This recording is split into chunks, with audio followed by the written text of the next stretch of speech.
दादा, मंत्री छगन भुजबळ असे म्हणाले की मराठा ओबीसी वाद मी वाढवलेला नाही. याबाबत आपली प्रतिक्रिया? काही वाद हे राज्यात फक्त आणि फक्त छगन भुजबळमुळे झालेला आहे.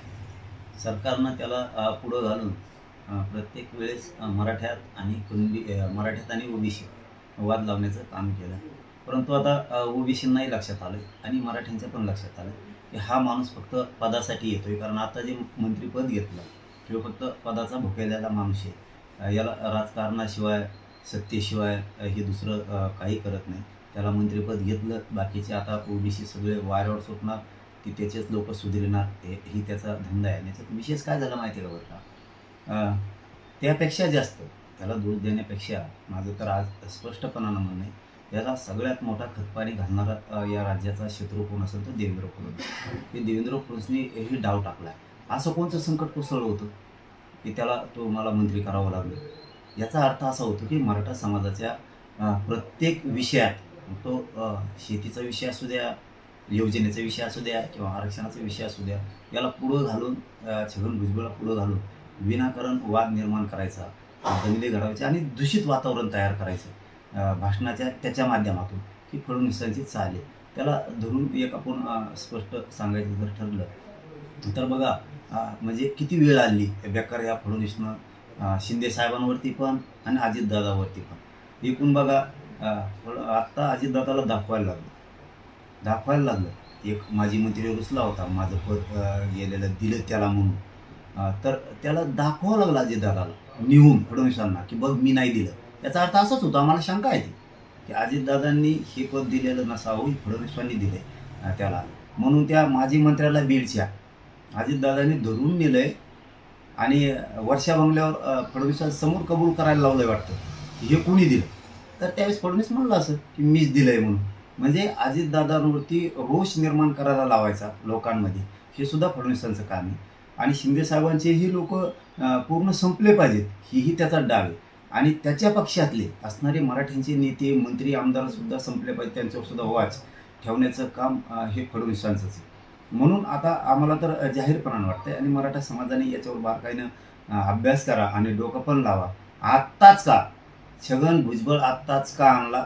तर हे मराठ्यांच्या आरक्षणाला विरोध करायला, योजनाला विरोध करायला, मराठ्यांच्या कोणत्याही कामाला विरोध करण्यासाठी ही जाणून बुजून फडणवीसांनी आणला आहे. कारण फडणवीसांनी एकही संधी मराठ्यांच्या विरोधातली सोडलेली नाही.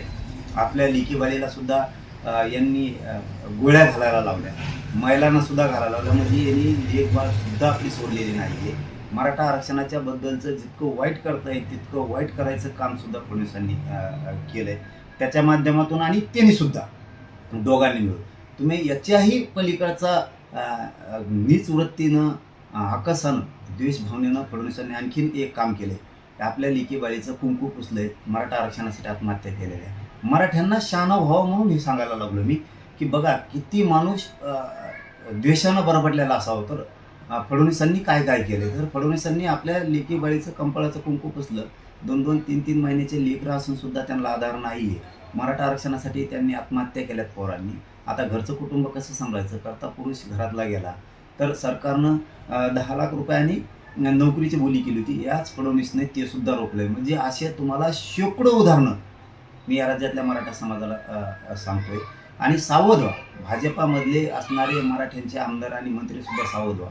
जाणून बुजून आपल्या मराठ्यांच्या लेकराला विरोध करण्यासाठी फडणवीसांनी आपल्यावरती जाणून बुजून याला विरोध करायसाठी लादले. कारण तशी काही राज्यात परिस्थिती नव्हती. असा काय मोठा अकाल पडला नव्हता किंवा महासंकट राज्यावरती आलं नव्हतं की ही मंत्र्याची गरजच होती. सगळ्या कॅबिनेट होत होत्या, अधिवेशनंसुद्धा होत होती. ह्योच पाहिजे. याचा अर्थ याला सगळ्यात मोठा जबाबदार फक्त फडणवीस जातीवाद निर्माण करायला आणि दंगली घडवून आणायला. मंत्री छगन भुजबळ असे म्हणाले की जातीय जनगणनेची मागणी मी सुरुवातीपासून करत आलेलो आहे. त्याला काय श्रेय घ्यायची सवय लागलेली आहे पहिल्यापासून. ओबीसीचे दुसरे मोठे लीडर येतात, त्यांच्या त्या मागण्या होत्या, पण त्याला सवयची. म्हणून आता ओबीसीनं तरी सावध होणं गरजेचं आहे. याला आणलंय फक्त वाद निर्माण करायसाठी आणि त्याला प्रतिष्ठा कमवायची, मंत्री व्हायचे ओबीसीच्या जीवावरती. ह्यो ओबीसीच्या कुठल्याही फायद्यासाठी आणलेला नाही आणि फायदा करू शकत नाही. हे सामान्य ओबीसीने ओळखून घ्या. याला फक्त मराठ्यात आणि ओबीसीत मारामाऱ्या लावायच्या, दंगली घालवायच्या, एवढ्याच कामासाठी ह्यो फडणवीसांनी आणलेला आहे. आणि याला सर्वस्वी जबाबदार फक्त फडणवीस आहे. कारण फडणवीस कळू देत नाही आहे काय करायचं आहे, परंतु फडणवीस त्याचे डाव सोडत नाही. जसे की आमच्या महिलांना सुद्धा त्यांनी सोडलं नाही, त्यांच्यावरती सुद्धा हल्ले केले, मोठमोठाले जीव घेणे हल्ले केलेत. इतके क्रूर कृत्य या देशातल्या कुठल्याच गृहमंत्र्यांनी केलं नसेल ते कृत्य आंतरवालीत त्यांनी घडून आणलं. लाखो पोरांवरती मराठ्यांच्या खोटे गुन्हे दाखल केलेत. त्यांनी यांना सभा घ्यायला लावल्या या छगन भुजबळला. आणि मराठाच्या विरोधात अशा वेगळ्या भाषेत म्हणजे हत्यारं काढू, तलवारी काढू अशी भाषणं फडणवीसांनी भुजबळला करायला लावली. आणि ह्या ज्या रोष तयार केला मराठा आणि ओबीसी, तर ह्यो छगन भुजबळ आणि देवेंद्र फडणवीसने या दोनच लोकांनी. याच्यात ना अजित दादांचा दोष आहे ना शिंदे साहेबाचा दोष आहे. त्याला हे उलट संपवायचे आहेत, कारण त्याचा आता भागलेला आहे, सत्तेत येऊन त्याचं भागलं आहे. आणि हे त्यांना कळतंय मी काय बोलतोय ते, अजितदादांनाही कळतंय, शिंदे साहेबाला पण कळतंय, आणि भाजपमधल्या मंत्र्यांना आमदारांना सुद्धा कळतंय की ह्यो आपले माणसं संपवायला लागलाय. तुम्हाला जरी आत्ता मान्य नसेल तर एक ना एक दिवस तुम्हाला माझा हे शब्द 100% मान्य होणार आहे. जनगणनेचं श्रेय हे दुसऱ्या ओबीसी नेत्यांकडे जात आहे, परंतु ते ओढून घेणार. याचाच अर्थ असा आहे की गोरगरीब ओबीसीला सुद्धा तो संपवू शकतो, मराठ्यात ओबीसीत वाद लावू शकतो. ओबीसींनी आणि मराठ्यांनी पुढच्या काळात सावध राहावं याच्यापासून.